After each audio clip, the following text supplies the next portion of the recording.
Eits, sebelum masuk ke dalam alur ceritanya, terlebih dahulu Mimin ingin menyampaikan sesuatu nih. Nah, kabar gembira bagi teman-teman yang ingin menonton novel genre salah paham yang berasal dari Novia. Soalnya Mimin telah mengupload videonya di halaman Traktir Mimin. Namun saat ini Mimin masih menyediakan dua folder dengan judul yang berbeda, yaitu Daniel Steiner dan juga Amael Jericho. Dan sekedar info tambahan, adegan 18 plus dari novel Amael Jericho telah Mimin ceritakan secara eksplisit. Jadi bagi teman-teman yang nonton di video itu, harap menggunakan earphone atau semacamnya. Soalnya Mimin bahkan menyebut benda lelaki dan perempuan secara jelas hingga adegan itu-itunya. Nah, lantas bagaimana cara mengaksesnya? Gampang saja. Teman-teman tinggal klik link di kolom komentar yang Mimin sudah pin. Setelah itu pilih konten eksklusif dan silakan beli dengan jumlah gelas cendol yang telah ditentukan. Mimin akan update terus novel salah paham dari novel ini. Jadi ditunggu ya informasi berikutnya dari Mimin. Oke, itu saja, mari lanjutkan videonya. Saat melangkah memasuki ruang di balik dinding yang terbuka, Baek Yeonjun mengernyit. Di hadapannya terbentang ruangan berkilauan, dipenuhi tumpukan koin emas yang menggunung. Jumlahnya begitu besar hingga membuatnya terpana. Namun, ia tidak mengambil satu pun. Ia justru memikirkan betapa merepotkannya menggunakan koin emas dalam kehidupan sehari-hari. Bahkan menggunakan koin perak saja sudah cukup membebaninya, apalagi emas. Ia membayangkan jika ia membayar pakaian dengan koin emas, pemilik toko akan terkejut dan memperlakukannya secara berlebihan. Membayangkan situasi itu saja membuat wajahnya pucat. Dengan perasaan menyesal namun teguh, ia melangkah hati-hati menghindari koin-koin tersebut. Ketika ia berhasil mencapai ujung ruangan tanpa menyentuh emas sedikit pun, dinding kembali terbuka dengan suara gemuruh. Setelah menyebarkan indera dan memastikan keadaan sekitar, ia menyadari bahwa mekanisme ruangan itu dirancang agar hanya terbuka jika seseorang mencapai ujung tanpa menyentuh koin emas. Jalur yang harus dilewati ternyata selaras dengan langkah pencuri yang ia pelajari sebelumnya. Sambil menggerutu dalam hati, ia melangkah masuk lebih jauh, menduga tempat ini mungkin memang dibuat oleh seorang pencuri. Beberapa saat kemudian, ia tiba di ruang terbuka lain yang dipenuhi benda-benda berharga dan beberapa buklet. Ia terlebih dahulu memeriksa buklet tanpa judul dan membaca kalimat pembukanya, "Aku disebut pencuri ilahi tanpa nama." Mendengar istilah itu, ia teringat pada kenangan kehidupan sebelumnya tentang Divine Thief, yang berarti pencuri agung yang memburu harta berharga. Ia memahami mengapa tempat ini dipenuhi emas dan teknik langkah pencuri. Namun, ia masih mempertanyakan mengapa ada seni iblis dan mengapa semua ini berada di balik sekte Buddhis. Dengan perasaan dipenuhi tanya, ia membalik halaman berikutnya. Isi buklet itu menceritakan kisah seorang gadis miskin dari keluarga petani yang memiliki bakat luar biasa dalam menilai sesuatu. Sejak kecil ia mempertanyakan perbedaan nilai antar manusia. Ia kemudian dijual, dan dalam perjalanan diserang bandit. Setelah selamat, ia tak punya tempat untuk kembali. Ia mengamati para pencuri dan meniru teknik mereka. Dari situ, ia mulai mencuri. Kemampuannya makin canggih hingga ia mencuri harta dan bahkan teknik rahasia keluarga. Keberaniannya meningkat hingga ia menyusup ke istana kekaisaran demi melihat Putra Langit. Ia menemukan bahwa sang Putra Langit hanyalah manusia biasa seperti dirinya. Anehnya, Putra Langit menyembunyikan keberadaannya, dan mereka berbincang panjang. Ia mengetahui keinginan Putra Langit untuk meninggalkan istana, namun ada keberadaan misterius di balik sejarah Dataran Tengah yang membuat hal itu mustahil. Keberadaan itu mengajari sihir kepada pemberontak, menghasut orang, dan mengubah alur sejarah dari balik bayangan. Ia menyadari eksistensi sosok tersebut, namun tak mampu berbuat apa-apa. Ia hanya bisa menyaksikan Putra Langit digulingkan dan negeri berganti nama. Di hadapan sosok itu, semua manusia, dari petani hingga Putra Langit, sama saja, tak berarti. Setelah itu, Ia berkelana hingga tiba di Gunung Emei. Dalam kelelahan, ia menyendiri menanti kematian. Namun suatu hari ia melihat para gadis dalam situasi serupa dirinya dahulu.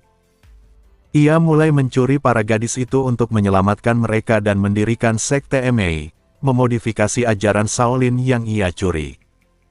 Meski awalnya bukan demi ajaran Buddha, tindakannya akhirnya menjadi penyelamatan bagi makhluk hidup. Namun rasa cemas akan keberadaan misterius itu terus menghantuinya.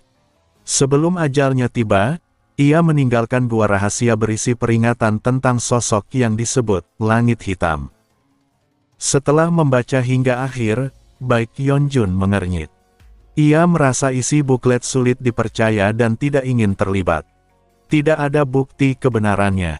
Ia menduga kisah penjual tikar mungkin merujuk pada Liu Bei dari 3 kerajaan.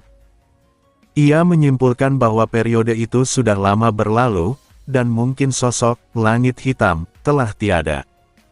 Ia memutuskan untuk menyerahkan buklet itu kepada pemimpin sekte Emei dan mencuci tangannya dari urusan ini.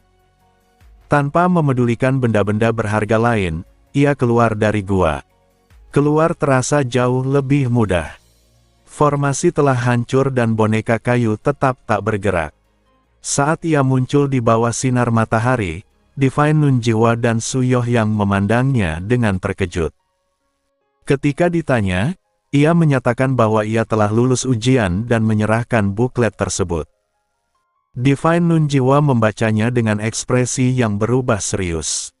Ia mengajak Baek Yeonjun berbicara di tempat sepi. Di sana, ia membungkuk dalam-dalam dan berterima kasih karena telah memenuhi harapan Emei. Baek Yeonjun menduga pikirannya pasti rumit setelah mengetahui bahwa leluhur sekte adalah seorang pencuri ilahi dan adanya Langit Hitam. Ketika ia menanyakan apakah Divine Nunjiwa baik-baik saja mengetahui asal-usul leluhur tersebut, ia menjawab bahwa itu tidak masalah. Meski awalnya bukan dari kehendak Buddhis, tindakan leluhur itu akhirnya menyelamatkan makhluk hidup. Yang tersisa hanyalah persoalan Langit Hitam. Divine Nunjiwa mengungkapkan bahwa akhir-akhir ini ada kelompok yang meneriakkan nama itu, dan ia khawatir ada kaitannya.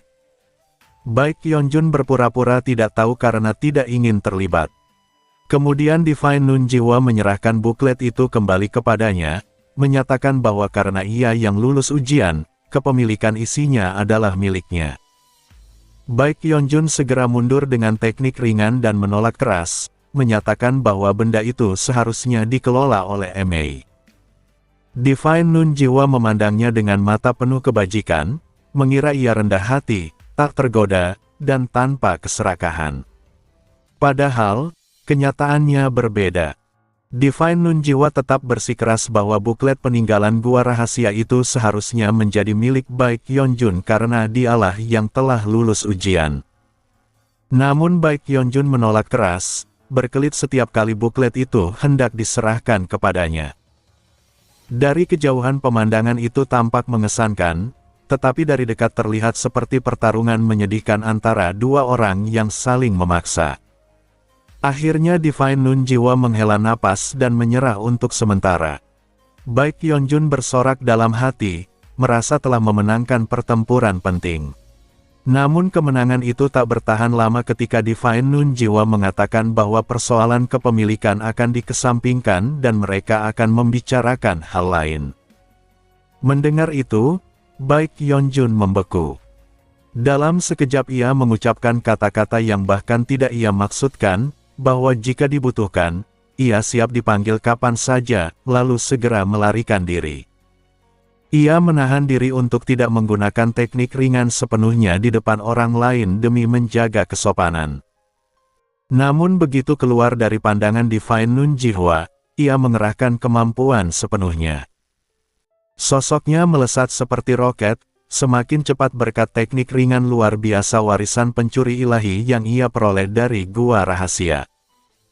Ia bahkan mengepakkan tangan seperti burung demi merasa lebih cepat, meski itu hanya imajinasinya.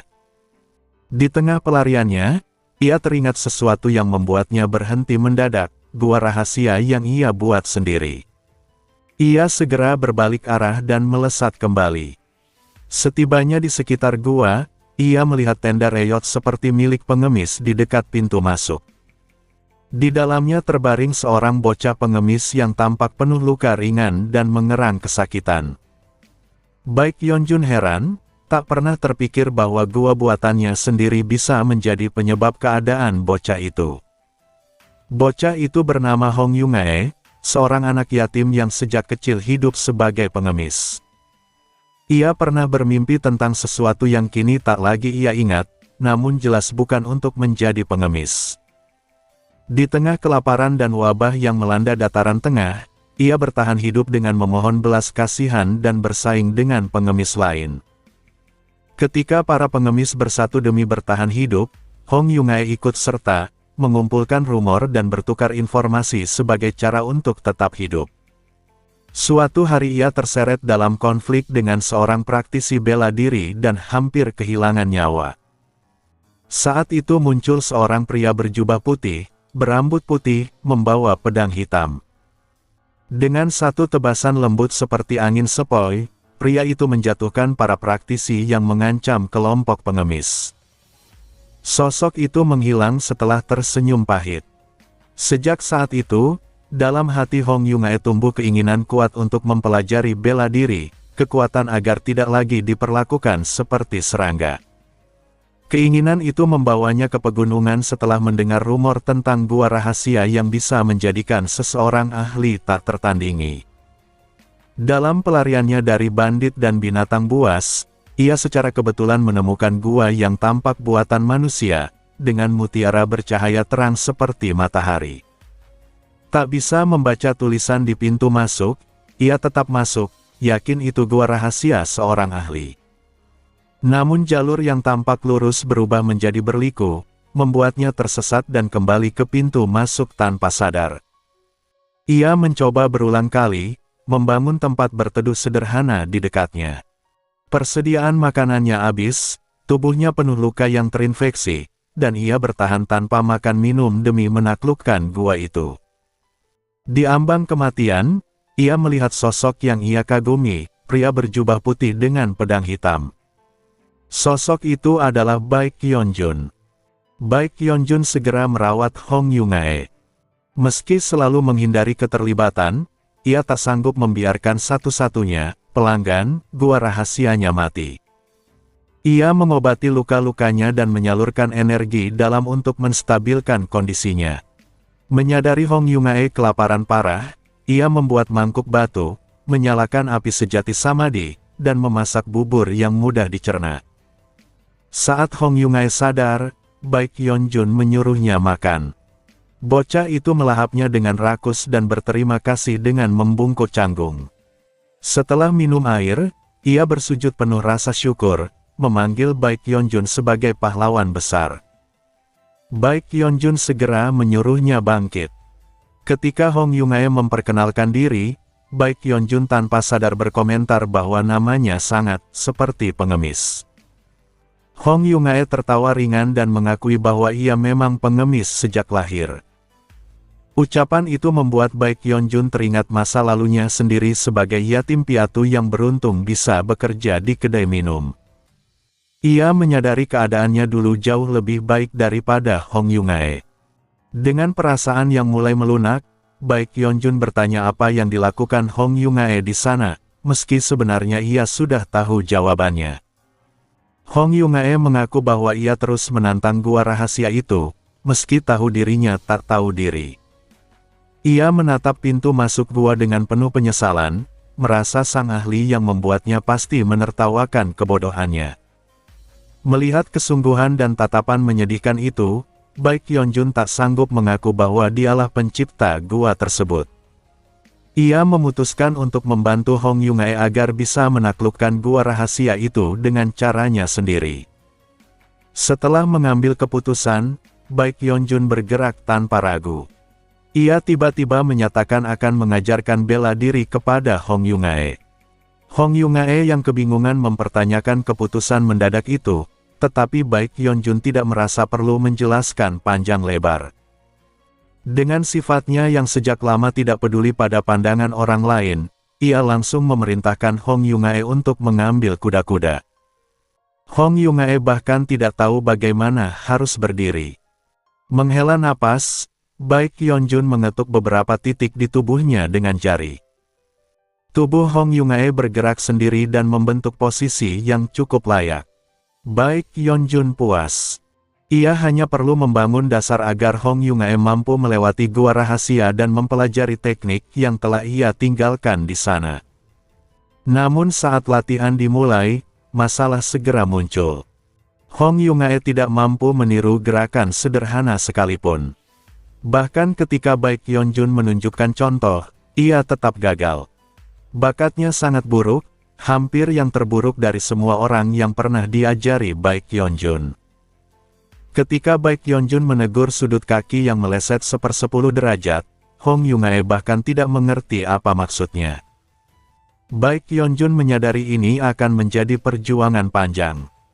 Sifat alaminya yang ingin menyerah sempat muncul, tetapi karena ia sendiri yang menawarkan untuk mengajar, ia menahan diri dan memutuskan bertanggung jawab. Melihat latihan tak kunjung membuahkan hasil, Baek Yeonjun memutuskan turun ke desa untuk mempersiapkan segala sesuatu.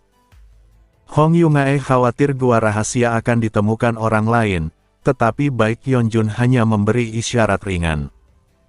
Tanah terangkat dan menutup seluruh pintu masuk gua. Ia menyebutnya trik sepele dan mengajak Hong Yungae ikut dengannya. Baek Yeonjun merentangkan inderanya mencari desa terdekat. Hanya ada satu desa di sekitar sana. Ia bergerak perlahan karena harus menyesuaikan langkah dengan Hong Yungae yang sama sekali belum memahami dasar bela diri. Mereka tiba menjelang matahari terbenam. Baek Yeonjun menyatakan akan tinggal di sekitar desa untuk mengawasi latihan.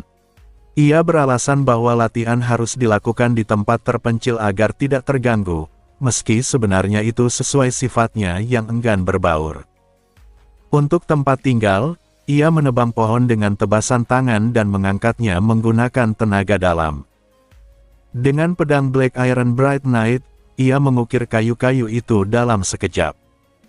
Potongan kayu tersusun dan terjalin menjadi sebuah gubuk kecil. Hong Yungae terpaku menyaksikan pemandangan itu, bahkan mencubit pipinya sendiri untuk memastikan ia tidak bermimpi. Di dalam, gubuk itu rapi dan bersih. Malam itu Hong Yungae tertidur lelap karena kelelahan. Keesokan harinya, Baek Yeonjun menyuruh Hong Yungae pergi ke desa sendirian untuk membeli makanan dan kebutuhan lain. Ia memberinya mutiara bercahaya hijau seukuran telapak tangan untuk dijual. Hong Yungae terkejut karena benda itu tampak seperti mutiara bercahaya malam yang hanya ada dalam cerita pasar. Ia ragu menjualnya, tetapi tetap menuju desa. Ia memilih pergi ke Pegadaian, tempat yang menurutnya memiliki banyak uang karena dulu sering memberinya makanan saat mengemis. Begitu masuk, pemilik Pegadaian memandangnya rendah dan hendak mengusirnya dengan memberi sedikit nasi. Hong Yungae buru-buru mengeluarkan mutiara tersebut. Pemilik Pegadaian terkejut dan memeriksanya dengan kristal pembesar. Kecurigaan muncul. Ia tidak percaya seorang pengemis bisa memiliki benda seperti itu dan menuduhnya barang curian. Beberapa pria bertubuh kekar mengepung Hong Yungae. Dalam situasi genting, suara Baek Yeonjun terdengar di kepalanya, menyuruhnya mengambil tongkat di lantai. Hong Yungae menuruti tanpa sadar. Ketika para pria menyerang, suara di kepalanya kembali memberi instruksi untuk berguling ke kiri. Ia melakukannya dan lolos dari sergapan. Lalu terdengar ritme ketukan yang membentuk pola gerakan dalam benaknya. Tanpa memahami sepenuhnya, ia mengayunkan tongkat mengikuti pola itu. Ayunan yang canggung justru tepat menghantam pergelangan tangan lawan, lalu pelipisnya. Pria itu roboh. Semua orang tertegun. Hong Yungae sendiri tak percaya ia mengalahkan pria kasar itu. Pemilik Pegadaian teringat rumor bahwa para pengemis mempelajari bela diri. Dalam kebingungan semua orang, Hong Yungae cepat menenangkan diri. Ia sadar melarikan diri akan berujung laporan pada pihak berwenang. Dengan nekat ia menegakkan punggung, menyampirkan tongkat di bahu dengan gaya meyakinkan, lalu berkata dengan suara berat, "Masih mau lanjut?" Penampilannya tampak seperti seorang ahli yang menyamar sebagai pengemis, meski kenyataannya hanya bagian luarnya saja yang terlihat demikian. Baek Yeonjun mengamati Hong Yungae dari gubuk di luar desa melalui indera uniknya. Ia tertegun melihat sikap Hong Yungae di pegadaian yang tampak seperti seorang mahaguru, berdiri dengan penuh wibawa dan memandang sekeliling dengan tatapan menang. Ia bahkan sempat bertanya-tanya apakah selama ini dirinya salah menilai dan Hong Yungae sebenarnya seorang ahli hebat yang menyembunyikan kemampuan. Pemilik pegadaian, yang sebelumnya bersikap kasar, kini membungkuk dengan hormat dan memanggil Hong Yungae sebagai pahlawan besar. Hong Yungae sendiri merasakan emosi aneh melihat orang kaya membungkuk padanya. Punggungnya semakin tegak, nada bicaranya berubah kaku seperti pendekar sejati saat meminta harga pantas untuk mutiara bercahaya malam itu. Pemilik pegadaian segera menyetujui, dan Hong Yungae bahkan meminta harga tongkat dikurangkan dari pembayaran karena ia menyukai tongkat tersebut. Setelah transaksi selesai, Hong Yungae keluar dan baru menyadari ia belum memeriksa isinya. Di tempat sepi, ia membuka kantong uang dan mendapati sebongkah emas batangan. Ia terkejut karena sepanjang hidupnya sebagai pengemis, melihat uang logam besi saja sudah sulit. Ia segera menyembunyikannya kembali dengan cemas, merasa membawa emas sebesar itu di dadanya seperti memanggul beban ribuan kati. Ia tidak berani masuk kedai makan dengan emas di dada dan akhirnya kembali ke Baek Yeonjun. Dengan gugup ia menyerahkan kantong berisi emas itu. Baek Yeonjun, yang sudah mengetahui isinya melalui inderanya, justru menghindar dengan gerakan ringan setiap kali Hong Yungae mencoba memberikannya. Hong Yungae kebingungan, bersikeras bahwa itu emas, bukan bom petir. Baek Yeonjun tetap menolak dan malah bertanya mengapa Hong Yungae menyerahkannya. Hong Yungae beralasan bahwa barang memberatkan seperti itu seharusnya dipegang orang seperti gurunya. Mereka berdua saling menghindar dan memaksa, seperti sedang melempar bom satu sama lain. Akhirnya Hong Yungae menyerah dan dengan putus asa melempar kantong itu ke tanah, lebih memilih membuangnya daripada membawanya. Baek Yeonjun menyadari sifat mereka serupa, sama-sama waspada dan penakut dalam hal tertentu. Ia pun mengalah, mengangkat kantong itu dengan tenaga dalam dan menyimpannya sendiri, sambil mengatakan ia hanya akan menyimpannya dan Hong Yungae yang menggunakannya. Setelah urusan itu selesai, perhatian Baek Yeonjun beralih pada tongkat yang dipegang Hong Yungae. Tongkat itu tampak seperti giok hijau namun sangat kokoh. Ia mengujinya dan merasa tongkat itu cocok digunakan untuk teknik tongkat pemukul anjing yang pernah ia ukir di gua. Ia bahkan sempat memainkan teknik tersebut, merasa lebih nyaman menghajar kepala penjahat dibanding berurusan dengan emas. Ketika menyadari Hong Yungae memandang tongkat itu dengan penuh harap, ia mengembalikannya. Hong Yungae menerimanya dengan mata berbinar, bangga karena telah menjatuhkan pria besar dengan tongkat itu. Hong Yungae ingin memberi nama pada senjatanya. Setelah berpikir, Baek Yeonjun mengusulkan nama tongkat giok pemukul anjing. Awalnya Hong Yungae kurang suka, tetapi setelah Baek Yeonjun menjelaskan bahwa penjahat sering disebut bajingan seperti anjing, sehingga tongkat itu berarti tongkat giok yang memukul bajingan, Hong Yungae langsung bersorak kagum.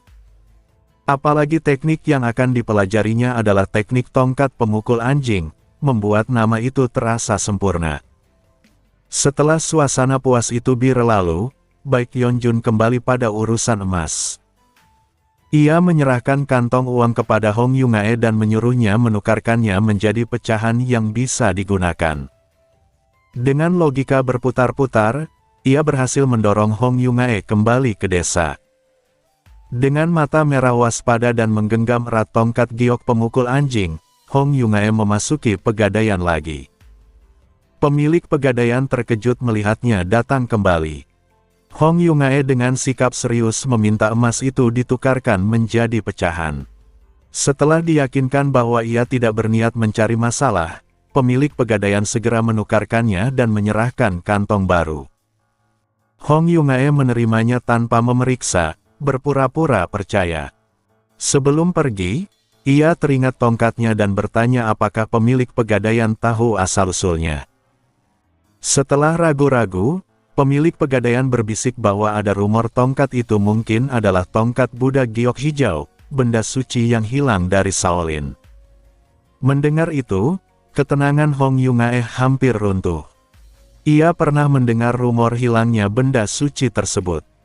Namun pemilik pegadaian sendiri tidak yakin dan mengaku menjualnya murah karena rumor itu membuatnya sulit dijual. Dengan hati bergetar antara bangga dan cemas, Hong Yungae berdiri memegang tongkatnya yang kini terasa jauh lebih berat maknanya. Mendengar bahwa tongkatnya mungkin adalah tongkat Buddha giok hijau milik Shaolin, pupil Hong Yungae bergetar hebat. Ia segera meninggalkan pegadaian seperti melarikan diri dan berlari sekuat tenaga kembali ke tempat Baek Yeonjun berada. Ia memanggil gurunya dengan panik dan langsung mengacungkan tongkat giok pemukul anjing. Baek Yeonjun yang tidak mengamati dengan indranya seperti sebelumnya tidak mengetahui apa yang terjadi dan mengernyit, mengira Hong Yungae mungkin saja baru saja memukul kepala seseorang. Dengan tergesa-gesa Hong Yungae mengatakan bahwa tongkat itu disebut sebagai tongkat Buddha giok hijau. Namun Baek Yeonjun justru bertanya apa itu, karena ia memang tidak tahu. Ketika mendengar kata Shaolin, ekspresi Baek Yeonjun sedikit berubah serius. Ia tahu Shaolin adalah tempat besar dalam dunia persilatan, tetapi setelah memeriksa tongkat itu, ia tidak melihat sesuatu yang layak disebut benda suci.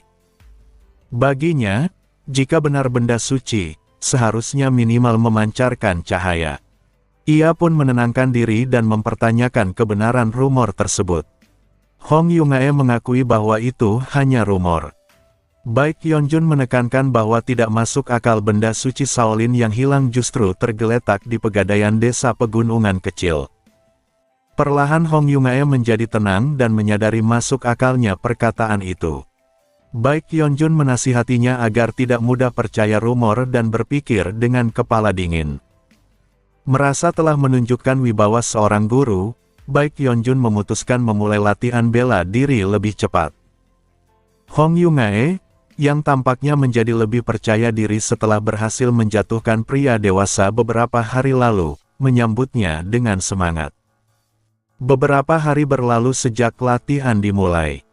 Gerakan luar Hong Yungae semakin terlihat meyakinkan, mungkin karena ia terbiasa hidup keras sebagai pengemis. Namun ketika menyangkut tenaga dalam, ia sama sekali tidak menunjukkan kemajuan. Ia bahkan mempertanyakan apakah ia memiliki tenaga dalam sama sekali, karena belum pernah diajarkan metode pernapasan atau kultivasi. Baek Yeonjun menjelaskan bahwa menurut pemahamannya, metode pernapasan untuk mengumpulkan tenaga dalam pada dasarnya hanyalah cara bernapas. Jika seseorang sudah bisa bernapas, maka tidak perlu mempelajari metode khusus.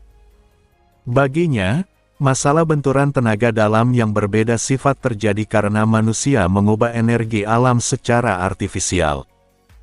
Jika seseorang menerima alam secara murni dan bernapas secara alami, tenaga dalam akan terkumpul dengan sendirinya tanpa benturan. Hong Yungae kebingungan, karena itu bertentangan dengan pengetahuan umum dunia persilatan, tetapi ia tetap mengangguk karena percaya pada gurunya. Hari-hari berikutnya tetap tidak menunjukkan kemajuan dalam hal tenaga dalam. Baek Yeonjun mulai berpikir lebih serius. Ia yakin pencerahan barunya tidak salah karena ia sendiri merasakan peningkatan. Maka ia menyimpulkan bahwa masalahnya ada pada bakat Hong Yungae yang sangat rendah. Akhirnya ia memutuskan untuk menciptakan metode pernapasan baru yang sesuai dengan kondisi Hong Yungae, memanfaatkan tubuhnya yang kuat dan ketekunannya. Ia menyuruh Hong Yungae fokus pada bela diri luar sementara ia mengurung diri di gubuk untuk merancang metode tersebut. Sebelum masuk, ia kembali menjelaskan teori bela dirinya, segala teknik yang tampak secara fisik disebut bela diri luar, seperti menebas atau menggerakkan tubuh. Sedangkan segala hal yang dilakukan di dalam tubuh, seperti menggerakkan atau mengumpulkan tenaga dalam, disebut bela diri dalam. Hong Yungae tetap tidak sepenuhnya memahami, tetapi menghafalnya. Baek Yeonjun lalu mengisolasi diri di dalam gubuk dengan tenaga dalamnya dan mulai memikirkan metode baru. Ia membandingkan Hong Yungae dengan murid-murid lain yang pernah ia ajar, Suge Hyun yang bersikeras mengaku murid, Baek Sowol yang kurang berbakat namun tetap menunjukkan kemajuan, dan Tang Yuhwa yang bahkan tidak ingin belajar tetapi tetap lebih baik dari Hong Yungae. Ia menyadari betapa rendahnya bakat Hong Yungae dan mulai menyusun metode yang benar-benar disesuaikan. Sementara itu, di luar, Hong Yungae yang kikuk memutuskan makan terlebih dahulu karena sudah waktunya. Ia pergi ke desa dan menuju kedai yang sudah dikenalnya. Di depan pelayan, ia kembali memasang sikap gagah dan memesan seperti biasa. Meski tetap makan di luar karena merasa pengemis tak pantas makan di dalam, ia mulai merasa akrab dengan desa kecil itu. Ia bahkan berpikir untuk menetap di sana setelah menyelesaikan latihan dan menjelajahi gua rahasia. Dengan rasa percaya diri yang mulai tumbuh dan tidak melihat pendekar yang lebih kuat darinya di desa itu, ia merasa kehidupannya bisa berjalan baik. Namun ketika ia sedang makan pangsit, terdengar keributan dari dalam kedai. Suara benda pecah disusul teriakan memohon ampun terdengar keras. Pelayan yang tadi melayaninya terlempar keluar dengan tubuh penuh luka dan darah di mulutnya. Hong Yungae segera mendekat dan menanyakan apa yang terjadi. Pelayan itu memohon pertolongannya dengan tatapan menyedihkan. Saat Hong Yungae menoleh ke arah kedai untuk melihat sumber masalah, beberapa pria berwajah kasar keluar dan memandangnya dengan sinis, menyebutnya pengemis sial. Ketegangan pun mulai menyelimuti suasana. Hong Yungae dengan cepat menyapu pandangan ke arah para pria yang keluar dari pintu kedai, sengaja menghindari tatapan mereka. Ia belum pernah melihat mereka di desa itu sebelumnya. Selain itu, mereka semua membawa pedang. Di zaman kacau seperti sekarang, membawa pedang bukanlah hal aneh, tetapi ada sesuatu yang terasa berbeda. Gerakan mereka tidak seperti manusia biasa, melainkan seperti senjata yang ditempa dengan sempurna. Dari pergerakan itu, Hong Yungae menyadari bahwa mereka kemungkinan adalah para ahli bela diri sejati. Kesadaran itu membuat seluruh tubuhnya gemetar. Mereka bukan satu atau dua orang, dan jelas berbeda darinya. Seorang pria berpenampilan rapi di antara mereka terkekeh melihat sikap Hong Yungae dan menyuruhnya menyingkir karena urusan mereka hanya dengan pelayan kedai. Hong Yungae sempat merasa lega, tetapi sekaligus jijik pada dirinya sendiri karena merasa lega. Ingatan masa lalu pun muncul.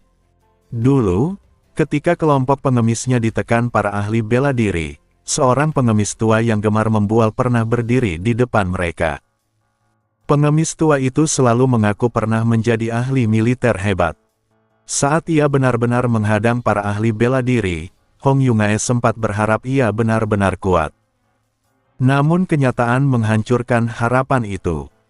Pengemis tua tersebut roboh dalam sekejap, tak mampu menahan satu tebasan pun, mati bersimbah darah. Meski pembual, ia tetap berdiri dengan gagah. Tak lama kemudian, seorang pria berjubah putih muncul dan dengan satu tebasan pedang menyapu bersih para ahli bela diri itu. Keduanya sama-sama berdiri dengan gagah, tetapi hasilnya berbeda karena perbedaan kekuatan yang mutlak. Sejak saat itu, Hong Yungae mengagumi bela diri dan bertekad tidak mati sia-sia seperti pengemis tua itu. Kini, dalam situasi yang serupa, ia berpikir untuk pergi saja. Pelayan itu tidak ada hubungan khusus dengannya, hanya sebatas hubungan jual-beli. Tidak ada alasan baginya untuk menanggung kerugian. Ia bangkit dengan gemetar dan melangkah hendak pergi. Namun bayangan punggung pengemis tua yang tampak begitu lebar dan gagah saat berdiri menghadang musuh kembali terlintas. Dulu ia tidak merasakan apa-apa saat pengemis tua itu mati, tetapi kini dadanya terasa sesak. Kakinya berhenti. Ia justru menegakkan punggung dan berdiri di depan pelayan yang terluka, memegang tongkat giok pemukul anjing dengan gagah. Ia mempertanyakan tindakan bodohnya sendiri, tetapi tetap bertanya kepada para ahli bela diri itu tentang nama tongkatnya. Seorang di antara mereka yang tersinggung langsung menyerang tanpa senjata, meremehkannya. Hong Yungae, mengikuti ajaran baik Yeonjun, menyatakan bahwa tongkat itu adalah tongkat untuk memecahkan kepala bajingan seperti mereka, lalu memukul kepala penyerang dengan kecepatan lebih cepat dari tangan lawan yang hendak mencengkeramnya. Kepala pria itu pecah dan ia roboh bersimbah darah. Meski terkejut dalam hati, Hong Yungae berpura-pura tenang dan menyatakan masih banyak kepala anjing yang harus dipecahkan. Ia mendekat dengan tetap menjaga jarak dari jangkauan pedang. Pria berpenampilan rapi maju dan memperkenalkan diri sebagai Shin Gu-jeon dari Kunlun. Hong Yungae hanya menyebut dirinya sebagai pengemis Hong Yungae. Shin Gu-jeon tidak percaya ia hanya pengemis biasa, karena teknik tongkatnya terlihat terlatih. Shin Gu-jeon memutuskan memberinya 3 jurus kesempatan dan menyuruhnya menyerang. Hong Yungae bersorak dalam hati, mengira lawan hanya akan bertahan selama 3 serangannya. Namun aura Shin Gu-jeon terasa jauh lebih berat daripada lawan sebelumnya. Mengingat ajaran baik Yeonjun bahwa sekuat apapun seseorang akan mati jika terkena serangan mematikan, Hong Yungae menenangkan diri dan menyerang.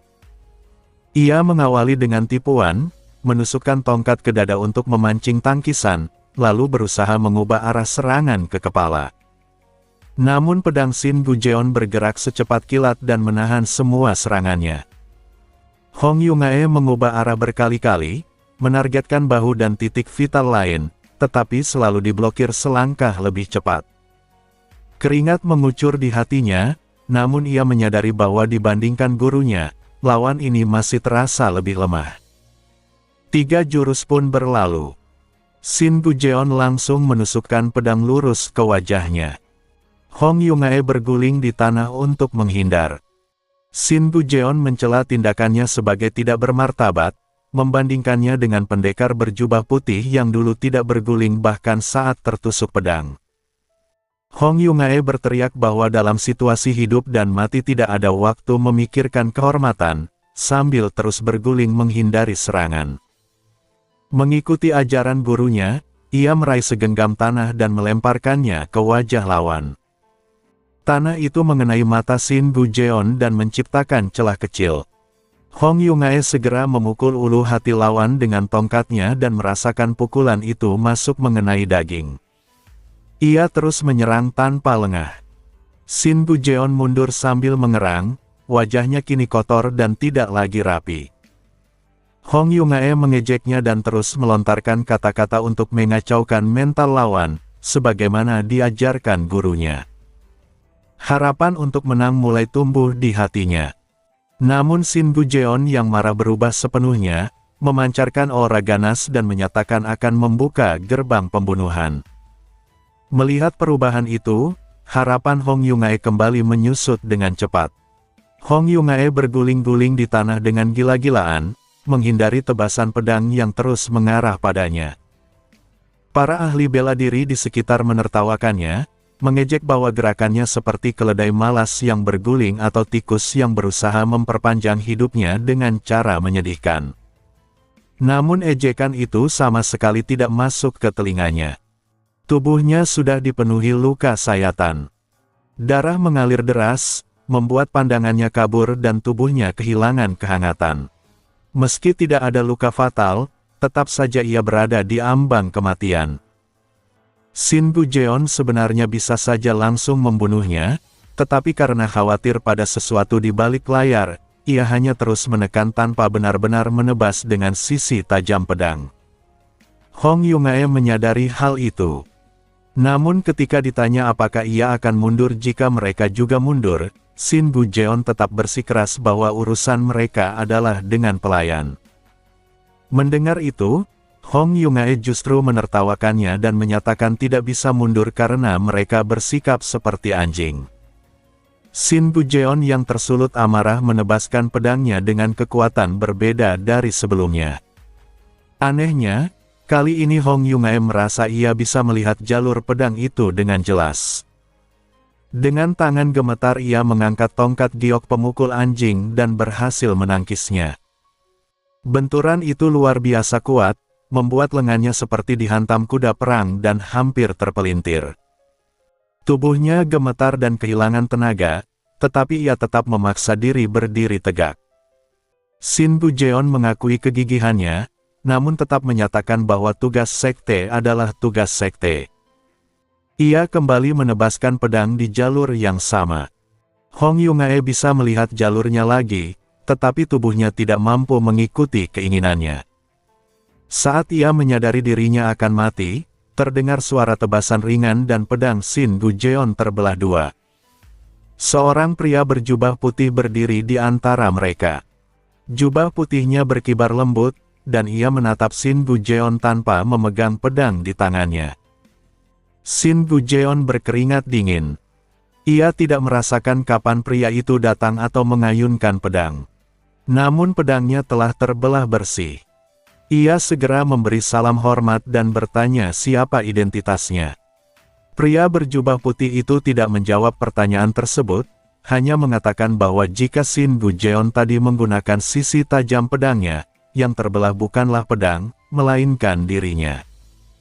Mendengar itu, Shin Gu-jeon semakin yakin bahwa di hadapannya berdiri seorang ahli yang tak terukur.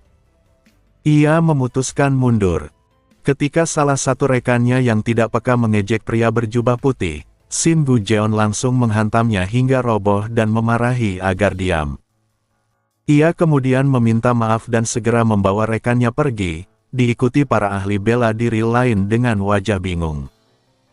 Pria berjubah putih itu adalah Baek Yeonjun. Dalam hati ia merasa lega karena situasi canggung saat ucapannya bertumpuk dengan ucapan Shin Gu-jeon tidak berujung buruk. Ia segera memeriksa kondisi Hong Yungae dan bersyukur tidak ada luka dalam yang parah. Ia mengeluarkan ramuan dari balik jubahnya dan mengobati luka muridnya, lalu memeriksa pelayan yang pingsan di belakang.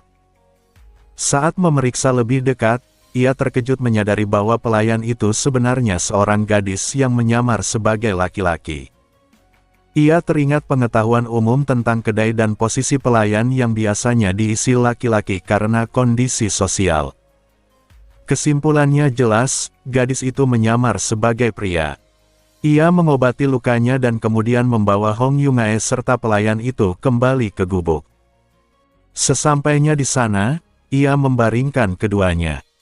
Karena mereka belum sadar dan pengobatan sudah dilakukan, Baek Yeonjun kembali ke ruang pengasingannya untuk melanjutkan penelitian metode kultivasi yang tengah ia susun.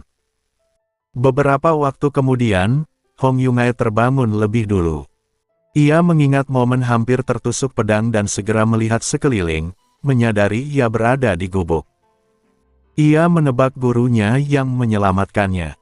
Ketegangan dalam dirinya pun runtuh. Ia melihat pelayan di sampingnya telah dirawat dengan baik dan bernapas teratur. Ia merasa lega, tetapi juga bingung mengingat tindakannya tadi. Ia tidak mengerti mengapa ia nekat menghadapi para ahli bela diri. Jika situasi serupa terjadi lagi, ia tidak yakin akan bertindak sama, namun perasaan puas di dadanya membuatnya ragu pada pikirannya sendiri. Pelayan itu kemudian terbangun dan kebingungan. Melihat Hong Yungae, ia memanggilnya pahlawan Hong. Nada bicaranya berbeda dari biasanya, lebih lambat dan tidak seceria saat bekerja. Hong Yungae sempat bingung, lalu menyadari bahwa orang bisa bersikap berbeda dalam situasi berbeda, seperti dirinya di depan guru dan di depan pelayan. Ia menjelaskan bahwa gurunya yang menyelamatkan mereka. Saat itu Baek Yeonjun mendekat dan memeriksa kondisi keduanya dengan indera batinnya. Ia merasa puas dengan kemampuan medisnya yang meningkat, lalu merendah dalam hati. Hong Yungae dan pelayan itu berterima kasih. Baek Yeonjun menerima hormat mereka dan menanyakan apa yang terjadi. Hong Yungae menjelaskan seluruh kejadian. Setelah mendengarnya, Baik Yeonjun menatap pelayan itu dan merasa enggan terlibat dalam urusan rumit. Namun karena Hong Yungae sudah terlanjur terlibat, ia tidak bisa serta-merta menarik diri. Ia memberi isyarat pada Hong Yungae agar memutuskan sendiri, tetapi muridnya tidak mengerti.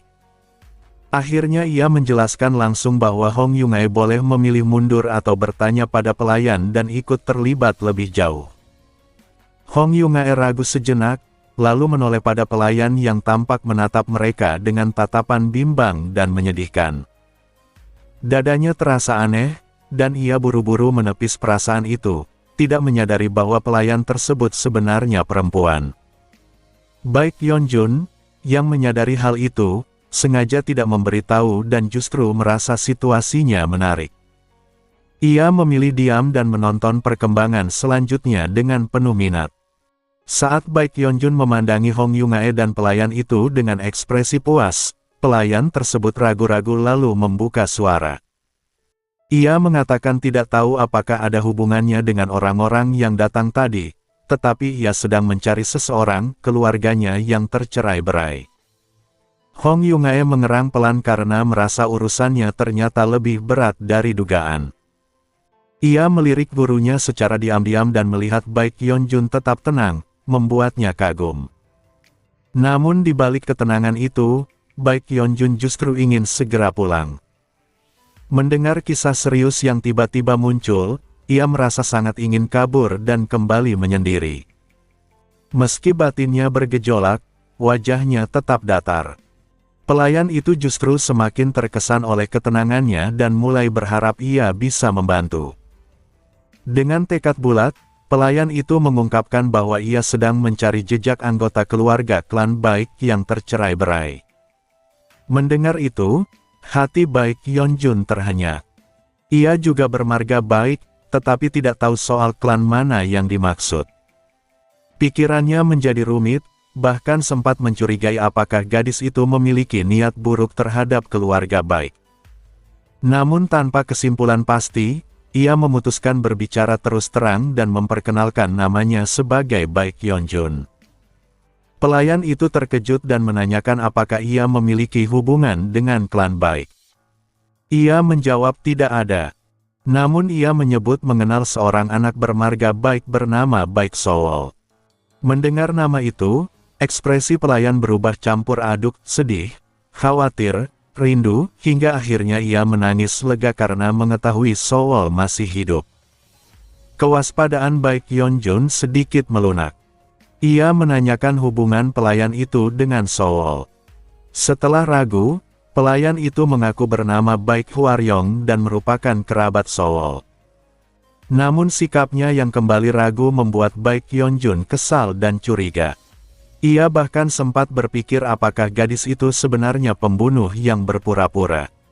Saat tangannya diam-diam bergerak ke arah pedang, Baik Hwaryong buru-buru mengaku bahwa Sowol tidak tahu kebenaran ini, ia bukan kerabat dan bahkan bukan orang bermarga Baik. Ia menjelaskan bahwa klan Baik dahulu melindungi klannya, sehingga ia menggunakan nama palsu. Ia tumbuh bersama Sowol seperti saudara kandung. Ketika ditanya marganya yang asli, ia menjawab bahwa ia bermarga Suge. Nama itu membuat Baik Yeonjun teringat Suge Hyun, orang yang pernah mengatakan tidak akan bertemu Suge lain lagi. Ia juga teringat bahwa Suge Hyun dan Baik Sowol telah pergi bersama 3 tahun lalu. Namun ada hal penting, Sowol tidak tahu bahwa Hwaryong sebenarnya adalah Suge Hwaryong. Sowol mengira ia kakak laki-laki sepupunya. Baik Yeonjun menyadari bahwa dengan demikian, Suge Hyun tidak mungkin mengetahui keberadaan klannya melalui Sowol. Ketika ditanya hubungan Baik Yeonjun dengan Sowol, ia menjawab bahwa ia pernah menyelamatkan nyawa gadis itu dan menjadikannya murid. Namun Sowol telah meninggalkan gunung 3 tahun lalu. Ia juga menyebut bahwa ia mengirim seseorang untuk mendampingi Sowol, yaitu Suge Hyun. Hwaryong terkejut karena nama itu identik dengan keturunan terakhir klan Suge yang terkenal hampir seabad lalu. Namun setelah mendengar deskripsi Baik Yeonjun, ia mengira itu hanya orang lain dengan nama sama. Baek Yeonjun menyatakan bahwa jika ingin mengetahui keberadaan Sewol, Suge-hyunlah yang kemungkinan tahu. Masalahnya, ia sendiri tidak tahu keberadaan pria itu. Hwaryong merasa kecewa dan cemas. Baek Yeonjun meyakinkannya bahwa meskipun Suge-hyun lemah, ia berbakat dan kemungkinan besar aman. Namun tetap saja mereka tidak tahu lokasinya. Suasana hening sejenak hingga Hong Yungae yang sejak tadi mendengarkan tiba-tiba menyela. Ia menyatakan bahwa untuk mencari orang, tidak ada yang lebih ahli daripada pengemis. Ia membanggakan bahwa jaringan pengemis kini lebih sistematis dan bisa menemukan seseorang dengan mudah. Baek Yeonjun tidak terlalu yakin, tetapi karena tidak ada cara lain, ia menyerahkan tugas pencarian kepada muridnya. Hong Yungae menyanggupi dengan percaya diri. Namun ketika ditanya apakah ia ingat tujuan awal mereka datang ke desa ini, ia baru tersadar bahwa mereka sedang menyelidiki gua rahasia. Ia setuju bahwa mencari orang di desa kecil seperti ini sulit dan mereka perlu pergi ke desa besar. Mendengar kata desa besar, Baek Yeonjun langsung terkejut. Bagi seorang penyendiri sepertinya, bahkan berada dekat desa kecil sudah membuatnya gelisah, apalagi desa besar. Dalam batinnya terjadi pergulatan hebat antara keinginan membantu urusan murid pertamanya dan dorongan kuat untuk bersembunyi di sudut rumah. Pada akhirnya ia memilih sikap setengah pasrah dan menunda keputusan besar itu. Ia memutuskan untuk menyelesaikan urusan yang ada terlebih dahulu. Dengan tenang ia memanggil Hong Yungae dan mengatakan bahwa metode kultivasi telah selesai disusun dan kini saatnya mempelajarinya. Hong Yungae tercengang, sementara Baek Yeonjun tersenyum tipis, menegaskan bahwa yang tersisa hanyalah mempelajari metode tersebut. Hong Yungae memulai pelajaran metode kultivasi secara penuh. Baek Yeonjun menyatakan bahwa yang akan ia pelajari adalah 100 Notes Lotus Divine Art. Hong Yungae terkesan dengan namanya yang terdengar mendalam, tetapi Baek Yeonjun menegaskan bahwa nama tidaklah penting. Ia memang tidak terlalu memikirkan penamaan, karena sebagian besar nama jurusnya hanyalah tempelan kasar dari ingatan samar tentang perkataan seorang teman di kehidupan lampau. Ia menjelaskan bahwa metode kultivasi energi dalam ini bukan hanya menumpuk energi dalam, tetapi juga meningkatkan daya pemulihan tubuh dan kekebalan, memiliki efek baik pada kecantikan kulit, memperbaiki rangka tubuh, mengurangi bau badan yang tidak sedap, serta memperkuat aroma yang baik. Hong Yungae merasa penjelasan tentang kecantikan terdengar lebih panjang daripada tentang bela diri, namun Baek Yeonjun menyebut itu hanya perasaannya saja. Kenyataannya, di zaman dengan kebersihan yang lemah, tambahan efek semacam itu memang sengaja ia pikirkan, apalagi Hong Yungae sebagai pengemis memiliki kondisi kebersihan yang lebih buruk. Meski efek kecantikan hanya tambahan, ia membiarkannya karena tidak merugikan. Tak lama setelah latihan dimulai, efeknya mulai terlihat. Penampilan luar Hong Yungae tampak berkembang lebih cepat dibandingkan pertumbuhan energi dalamnya, tetapi secara keseluruhan latihan berjalan lancar. Karena metode itu dirancang khusus sesuai konstitusi tubuhnya, hasilnya wajar jika baik. Baek Yeonjun selalu memberi perhatian besar pada metode kultivasi untuk murid-muridnya, karena perbedaan antara metode khusus dan metode umum seperti pakaian pesanan khusus dan pakaian jadi. Sementara Hong Yungae berlatih, Suge Hwaryong menyelesaikan kehidupan pelayannya dan bergabung dengan rombongan Baek Yeonjun. Baek Yeonjun mengajar, Hong Yungae belajar, dan Suge Hwaryong tidak memiliki pekerjaan. Ia sempat berniat membantu pekerjaan kecil yang biasa dilakukan Hong Yungae, tetapi Baek Yeonjun melarangnya karena khawatir ada orang lain yang mengincarnya. Akhirnya ia tidak melakukan apapun. Hari-harinya menjadi kosong. Ia hanya sesekali turun ke desa untuk makan bersama Hong Yungae. Setelah sebelumnya hidup keras bahkan dengan menyamar sebagai pria, kini sebagian besar waktunya adalah waktu luang yang membosankan. Ia tidak cukup tak tahu malu untuk meminta diajari sesuatu, sehingga hanya mencari kegiatan sendiri di sekitar. Pada akhirnya, ia duduk mengamati semut. Saat Baek Yeonjun bertanya apa yang ia lakukan, ia menjawab sedang menonton semut karena tidak ada yang bisa dilakukan dan ia merasa tidak pantas bermain tanah seperti anak kecil. Baek Yeonjun berpikir bahwa bermain tanah dan menonton semut sebenarnya tidak jauh berbeda. Melihat Suge Hwaryong menatap semut dengan mulut ternganga, hatinya menjadi rumit dan ia merasa mungkin telah membiarkannya terlalu terabaikan. Namun ia juga berpikir tidak bisa mengajarkan bela diri kepada anak yang tidak memintanya. Ia masih memiliki sedikit rasa bersalah karena pernah mengajarkan bela diri kepada Tang Yuhua yang awalnya tidak ingin belajar, terutama mengingat kondisi Yuhua yang terasa berubah sebelum meninggalkan gunung. Tanpa pembanding, ia tidak tahu apakah itu ada hubungannya. Saat kebingungan, ia teringat pada formasi batu yang pernah ia gunakan. Ia berpikir itu bisa dianggap sebagai permainan batu. Ia mengumpulkan beberapa batu berbentuk baik dan mendekati Suge Hwaryong. Ia menawarkan mengajarinya permainan bernama formasi. Mata Suge Hwaryong membesar. Meski ilmu formasi klan Suge telah hampir punah, ia tetap tahu nilainya. Ketika ia bertanya apakah pantas diajari hal seperti itu, Baek Yeonjun meremehkan dengan mengatakan bahwa itu hanya menipu panca indera sedikit, membuat orang melihat ilusi atau merasa jalan tertutup. Bagi Suge Hwaryong, itu terdengar luar biasa. Ia sangat ingin belajar dan segera menyatakan keinginannya. Sejak itu, Baek Yeonjun mengawasi latihan Hong Yungae sambil mengajari Suge Hwaryong formasi. Perkembangan Hong Yungae stabil sesuai rancangan metode khususnya, sementara Suge Hwaryong belajar formasi jauh lebih cepat dari dugaan. Baek Yeonjun terkejut melihat daya tangkapnya dan merasa puas. Ia pun mulai mengajarkan bukan hanya formasi, tetapi juga mekanisme dan bahkan ilmu sihir. Suatu hari ia memperkenalkan jimat sebagai bunga dari ilmu sihir. Ia menjelaskan bahwa jimat adalah alat yang diaktifkan dengan mantra pada kertas dan sebenarnya cukup jauh dari bela diri. Jimat tidak memerlukan energi dalam untuk ditulis. Banyak orang salah paham bahwa jimat menggunakan energi bawaan manusia hingga bisa menyebabkan kematian, tetapi sebenarnya jimat ditulis dengan menyerap energi alam itu sendiri. Ia menuliskan jimat angin di tempat dan mengaktifkannya, menghasilkan hembusan angin kuat.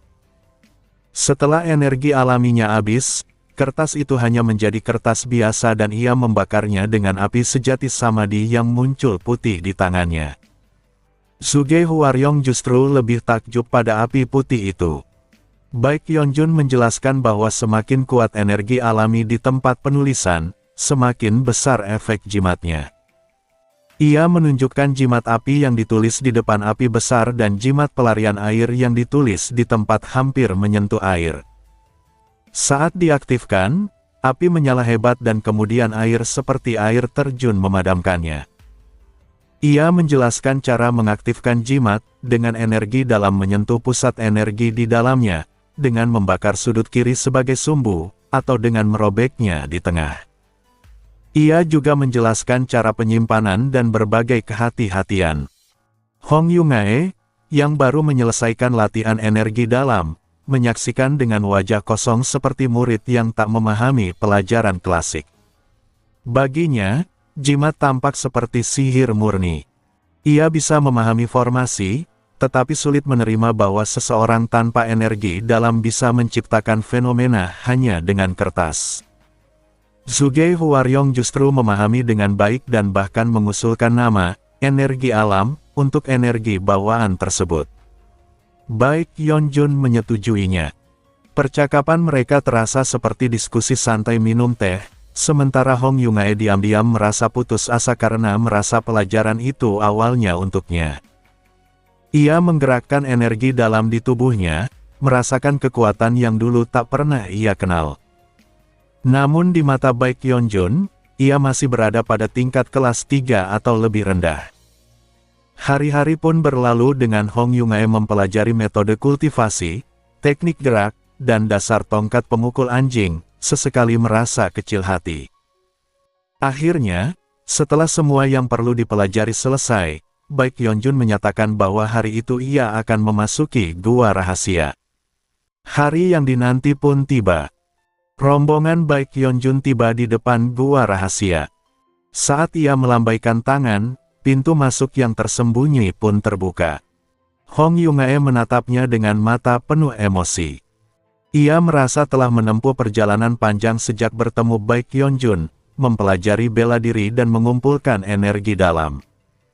Semua yang dialaminya terasa seperti mimpi, dan gua rahasia di hadapannya kini seolah menjadi akhir dari mimpi itu. Baek Yeonjun berdeham untuk menenangkan semangat Hong Yungae. Ia menjelaskan bahwa hari itu Hong Yungae dan Suge Hwaryong akan memasuki gua rahasia. Berbagai bahaya mengintai di dalamnya, tetapi jika mereka bekerja sama, mereka akan mampu melewatinya. Suge Hwaryong turut disertakan karena Baek Yeonjun merasa sayang jika ilmu yang telah ia ajarkan padanya tidak dimanfaatkan. Walau hadiah terakhir di dalam gua mungkin tidak terlalu berguna baginya, formasi-formasi di dalamnya pasti akan menjadi pengalaman berharga. Sebelum masuk, Baek Yeonjun meminta mereka mengulang aturan keselamatan. Jika keadaan tampak berbahaya, mereka harus keluar tanpa menoleh. Jika persediaan makanan tersisa sepertiga, mereka juga harus keluar. Dan mereka tidak boleh memaksakan diri. Setelah memastikan perlengkapan masing-masing, ia mempersilakan mereka masuk. Suge Hwaryong tampak ragu-ragu seolah ingin mengatakan sesuatu. Saat didesak, ia mendekat dan berbisik bahwa jika ia berhasil melewati gua rahasia dengan selamat, ia ingin memanggilnya guru. Baek Yeonjun mengingat kembali hari-hari sebelumnya. Ia memang telah mengajarkan banyak hal padanya, meski bukan bela diri secara langsung. Baginya, tidak ada standar rumit mengenai hubungan guru dan murid. Ia sudah menerima Hong Yungae sebagai murid tanpa rencana awal, jadi menerima satu lagi tidak menjadi masalah. Ia pun menjawab agar Suge Hwaryong melakukan sesukanya. Dengan wajah penuh tekad, Suge Hwaryong berjanji akan lulus dan memintanya menunggu. Keduanya pun memasuki gua. Baek Yeonjun duduk di dekat pintu masuk dan tenggelam dalam pikiran. Baginya, rasanya seperti mengantar anak ke taman kanak-kanak. Ia teringat kehidupan masa lalunya, terkurung di sudut kamar, jarang berinteraksi dengan siapapun, hidup tanpa tujuan selain bertahan. Jika bukan karena seorang teman yang setia datang dan menceritakan kisah-kisah bela diri dengan harapan, ia mungkin sudah mati muda. Ia teringat bahwa temannya pernah berkata semuanya akan membaik sedikit demi sedikit. Memang membaik, tetapi setelah ia mati dan terlahir kembali. Di kehidupan barunya, ia terbangun sendirian tanpa tempat untuk bersembunyi, dihimpit dingin, lapar, dan rasa sakit. Dari situ muncul secercah keinginan untuk hidup. Ia bekerja sebagai pelayan demi bertahan, lalu merasa takut pada para ahli bela diri, sehingga bersembunyi di gunung dan mempelajari bela diri demi melindungi diri. Ia teringat masa ketika ia baru mencapai tingkat kelas 3. Ia pernah merasa percaya diri, tetapi setelah mengalami situasi hidup dan mati, ia mengakui bahwa dirinya masih kelas 3 dan belum pernah melampauinya hingga kini. Meski sedikit pahit, ia menyadari bahwa dirinya telah berubah. Ia telah bertemu banyak orang, Suge Hyun, Sowol, Yuhwa, lelaki tua pemanah aneh, saudara Namgung, orang-orang Mei, Hong Yungae, dan Suge Hwaryong. Ia merasa bukan ranah bela dirinya yang berkembang, tetapi dirinya sendiri. Pada saat itu, di jalur bela diri yang ia anggap ilusi, ia tanpa sadar melangkah satu langkah kecil dalam ruang gelap. Gelombang energi samar menyebar darinya, meski ia sendiri tidak menyadarinya. Semua yang dilalui gelombang itu merasakannya, termasuk dua orang di dalam gua. Di dalam, Hong Yungae terkejut merasakan energi aneh. Ia melihat sekeliling, hanya menemukan mutiara bercahaya di dinding dan Suge Hwaryong yang tampak tenang. Suge Hwaryong yakin sumbernya adalah guru mereka. Hong Yungae setuju, lalu menyadari bahwa ia dipanggil kakak seperguruan. Zhuge Huaryong menjelaskan bahwa karena ia telah diizinkan memanggil Baek Yeonjun guru setelah lulus, maka ia menganggap Hong Yungae sebagai kakak seperguruan sejak sekarang. Ia bahkan meminta agar Hong Yungae berbicara dengan lebih santai.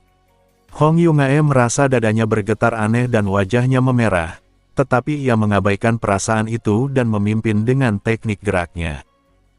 Ia melesat cepat, meninggalkan Zhuge Huaryong yang tidak menguasai teknik gerak. Setelah menyusul dengan terengah-engah, Zhuge Huaryong menegurnya agar bergerak sesuai kemampuannya. Hong Yungae merasa seperti dimarahi, bukan seperti kakak seperguruan, tetapi menurut saja. Mereka tiba di gerbang pertama. Di dalam gua, tiba-tiba terbentang lorong berliku tanpa akhir. Zhuge Huaryong sempat terkejut, tetapi segera mengamati aliran formasi di sekitarnya. Hong Yungae mencoba tampil percaya diri, tetapi sebelum selesai berbicara, Zhuge Huaryong sudah mengeluarkan jimat. Ia merobeknya tepat di tengah, dan angin lembut menyebar, mengalir mengikuti satu jalur tertentu. Ia menjelaskan bahwa angin selalu mengarah ke pintu masuk dan keluar. Dengan mengikuti angin itu, mereka dapat melewati labirin dengan mudah. Hong Yungae hanya bisa mundur selangkah, menahan keinginan untuk menyebutnya sihir. Akhirnya, ia mengikuti angin lembut yang berhembus tak masuk akal di dalam gua, dan mereka melangkah melewati gerbang pertama bersama.